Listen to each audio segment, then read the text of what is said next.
Hi, everybody. It's a brand new week, May 19th. The market update desk with Scott Riley, NMLS 157524.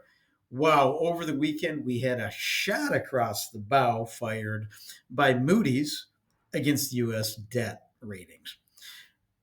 I had my annual golf outing up north this weekend, but I was extremely busy doing pre approvals, getting uh, helping borrowers get offers submitted this weekend. We were doing four or five of them this weekend while we were playing golf.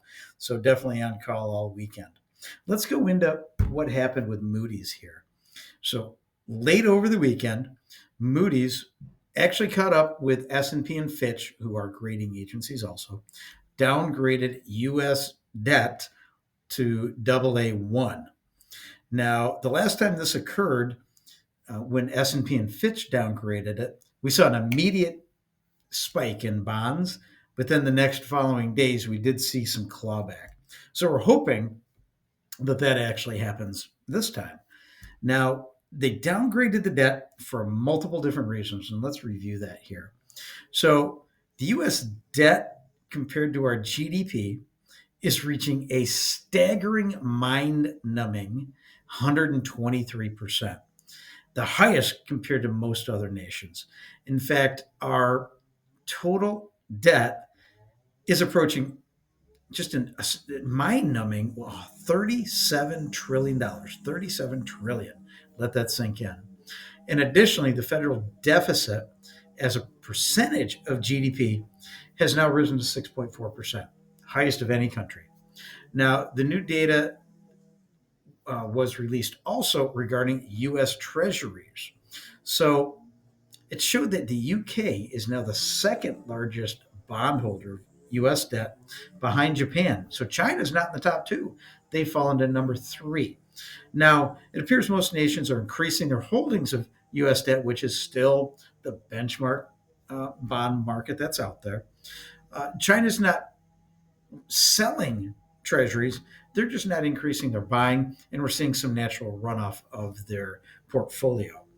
So even though they're not selling, they are having some runoff, and they're now number three. And a lot of people were concerned about, well, what if China sells? They're not the number one or two total bondholder.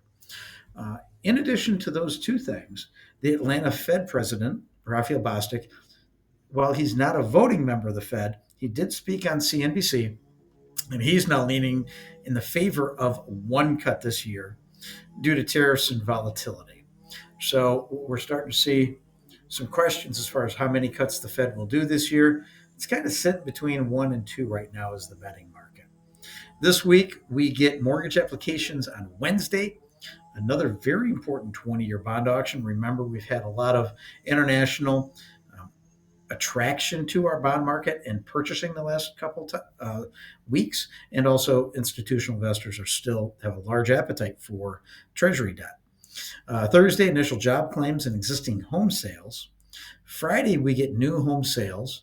The bond market closings early at 2 because of the Memorial Day weekend, which whenever we get a Friday holiday, that does raise some risk of volatility over the weekend going into Monday.